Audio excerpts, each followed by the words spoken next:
I want to talk about developing your psychic abilities. Now, a lot of people are naturally born psychic, or they may have a certain time in their life where they go through a spiritual awakening and these gifts actually develop. They may have always had them since birth, but it may have been dormant, or as a child they, especially if there were an indigo child or any crystal child or a rainbow child, they would have had these abilities already. Now, when we think of psychics, a lot of times people will see them. The typical psychic, that people, when you hear that, you automatically think of a gypsy or someone with a crystal ball sitting in a room, and there's smoke and all of this. But that is not what psychic is all about. True psychics, are people who were given the gift or have the gift. We all have a certain level of psychic abilities, but sometimes we refer to it more as intuitive, being an intuitive person, and basically relying on your intuition, because that is a form of being psychic. But a lot of people have been concentrating a lot on mediums, and Hollywood has a lot of shows out there, but a lot of people don't really talk about what psychic is. And I know a couple of years ago there were some shows about psychics, I think on A&E, on the A&E channel. But for the most part, psychic is basically someone who has the ability of to see things through their mind's eye, or to hear things, or to just know things, that there's no other possible explanation, no scientific explanation that could explain why they know these things, but they do. And this happens to be clairvoyant. If you hear the word clairvoyance, that is something that is clear seeing. So somebody who can actually see, that is a psychic ability.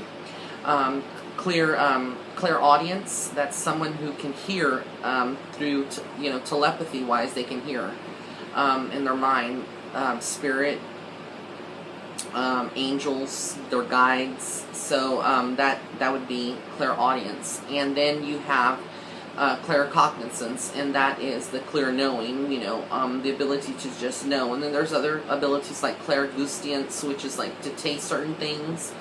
You may, have certain flavors in your mouth because, spirit is making you wanting to taste like a certain apple or a certain thing that you may have, liked when you were, when they were alive. So as being a psychic, you would pick up on that. Then there's also different kind of clairs that, I won't go into all of them, but there's a lot of them out there. But typically, a psychic, a child that's born psychic, and then later in adulthood, starts to explore this abilities, they'll start noticing that there's things that they just know. And I guess you could call it intuition, but there's a lot of signs. Like when I first started realizing that I was a psychic, but some people would refer to it as clairvoyant. There was things that I knew or I could foresee happening. I know that when I used to work in a call center, my boss would sometimes call me on her extension, and I was already in her office, but I was somewhere else in the building, and I would just feel the need to go to her office. And she was like, did you know that I was calling you? And I was like, no. Well, I guess subconsciously I did know, there was a connection, but I couldn't put two and two together. There was times, where I would be sitting on my desk and somebody would go ahead and dial my extension, and I would just know who it was on the other line without even looking. There's a lot of different coincidences, but psychic abilities are not limited to just, mediumship, because there's a difference between mediumship and psychic abilities.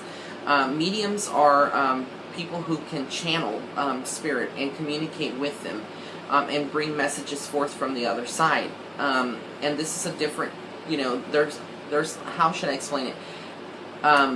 You can be psychic and you can be medium, but most mediums are not psychics, and most psychics are not mediums. But you do have sometimes certain people who do carry both abilities. But with psychic abilities, a psychic typically can foresee certain things or give certain descriptions. They may have visions of what what is going to happen. Kind of like premonitions. They may have a lot of dreaming, and a lot of their information comes through in dreams. But typically, when you hear the word psychic, and it could be you going to a psychic and asking what do you see happening, when am I going to get hired, and you're looking for a job. And this actually did happen to me one time when I think it was when I was around 22.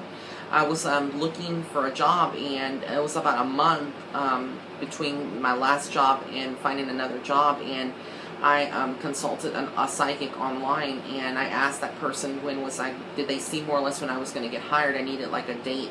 Because when you're unemployed, a lot of people tend to be pretty desperate, wanting to know when things are going to happen for them. This person did give me a date, and I was skeptical at that time because I hadn't fully embraced my gift and my path. And I guess my gifts were sort of dormant at that time. And sure enough, the date that was given was the date that I found my job and was hired. Started on that day, so that made me a true believer. And so there are people that are born into this world that are specially gifted with these abilities, and the abilities are given, to make a difference in the world. And a lot of people will say, well, if you're so psychic, why haven't you won the lottery? And what people don't understand is that the gifts were not made for that. If we were to have that kind of information, we wouldn't follow our spiritual path. Another thing is that psychics tend to work with energy, and so with energy, you can see certain things. Usually, it's some type of form of energy, and lottery, lotto numbers, they don't carry an energy. It's just an object. It doesn't carry. It's not even. It's a number, and a number really may not carry a certain energy. So there's a lot of misconceptions about psychic abilities. But then there's people who are skeptics, and then they go through the experience of consulting someone like a psychic, and then they become a believer after they see certain details that that are going to transpire or that have transpired in their life. Now, with psychics, typically we work off of energy. So if there is a physical person or even spirit, anything that's tangible, we can work off of that. And a lot of people will typically pick up information through what we call tapping. A lot of people call tapping. And what this does is basically we spiritually link ourselves to the other person that's in question. So let's say someone consults me, and they want to know about someone else in their life. Well, I would just need a photograph of that person. Sometimes it's not even needed to have a photograph. You may get clear. I may get clear messages, but basically, a tapping would be my inner energy connecting to their energy and going into their mind, sort of, so that I can see certain details. There's a lot of different sections of psychic abilities. They fall into different categories, and what one psychic can do, another person may not. Their psychic gifts may be different. Like I said, there's the clairvoyance, the clairaudience, the claircognizance, the clairgustance, and the clairsentience, which is like clear sensing. When you sense something, you're not sure, but you just sense it, and it's absolutely correct. So there's a lot of ways that psychics, are able to get answers to the people who are seeking that. With the psychic abilities, to further, explain them and how to develop them, there's not a journal, or a book, a 101 for developing psychic abilities. There's different ways that you can do this. One of the ways, that you can start off is to trust the information that you get. A lot of people tend to get images or hear things, and they're not certain, per se, what they're hearing or seeing, but they know that it's something that's going to, make sense maybe later on. You may want to keep a journal if you are getting information, but you may not be able to put it together. It's not really your job to put the information together and make sense of it. It's to give the information to whoever is seeking the information, and give that to them. So you may want to get a journal and write down any dates, numbers, feelings, anything that you're seeing or hearing. Write it down in a journal. That's one way to start developing your gift, and you can always go back and revert to that and look at that.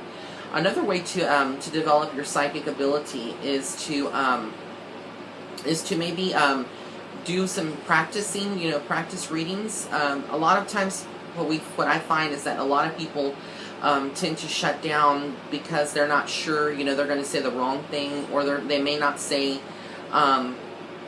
Something that they may think that they're going to say something that's going to be perceived as wrong, or it may be just wrong what they're picking up on. But most of the times, if you don't try to filter the information that you're receiving, and you're just give it to the person the way that you see it, most of the times you'll find out that maybe 9 out of 10 times that you are correct. I wouldn't say there's 100% accuracy, because we're not God. I mean, we are gifted with abilities, but there should be, at least an 80 to 90% accuracy in what you're giving the person. And you'll find out sometimes when I first started reading people, I was skeptical that I listened to Spirit say, you have abilities. And I was like, well, I don't know, how can I do this? And they basically told me, you start off and trying to read people, and I did a lot of practicing, and the more that you develop your gift, the more that it actually develops and gets stronger, and things, information comes more clearly to you. Another exercise that you can use to develop your gifts is maybe psychometry, and that's basically getting some kind of object that has belonged to somebody at one time, and getting that impressions off of that object. And you may ask your friend for them to bring something from someone that has passed, and just get impressions, or somebody that's still living, and just ask them to bring some kind of object. Could be like a button, or a like a pen that they used to, their favorite pen, a favorite t-shirt. Just hold on to the object, close your eyes, and kind of see what images you're getting or what you're feeling. And just, let that person know, let your friend know, and you'll be surprised that a lot of that information may come out accurate. Another way is like the Zener cards, or just like any kind of cards, like a poker set. Get those cards and have your friend, have somebody else with those cards, and hold up a card, and then you try to tune into that card and see what what you pick up on, whether it be the color, the type of card, what image you're getting, what you feel that card could be. That's one way. Another way that I've suggested in previous videos, I believe, is to, if you're in the living room and you have your television set and there's another person there, you can just simply turn around, but make sure the volume is turned off, and then just ask them, to keep in tune what is displayed on the TV, and then tell them what you feel that you see, on the TV screen at that time. And that's one way to develop it.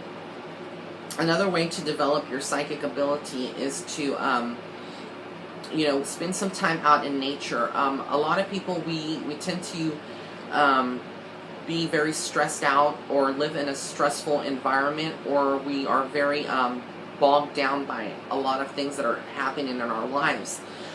In order for your ability to work in the highest capacity, it is very essential for you to be in a relaxed state of mind. So if you have, let me give you an example. If you have somebody in front of you and you're reading them, and let's say you just got into, I'm just going to give an example. You just got into a huge argument with your boyfriend, and you're trying to read that person like an hour later or a few hours later.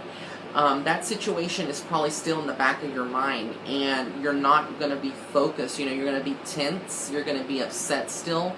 So you wouldn't be in the best position to read somebody or to give them any kind of insight on what you're getting, because again, your energy is maybe thrown off or balanced.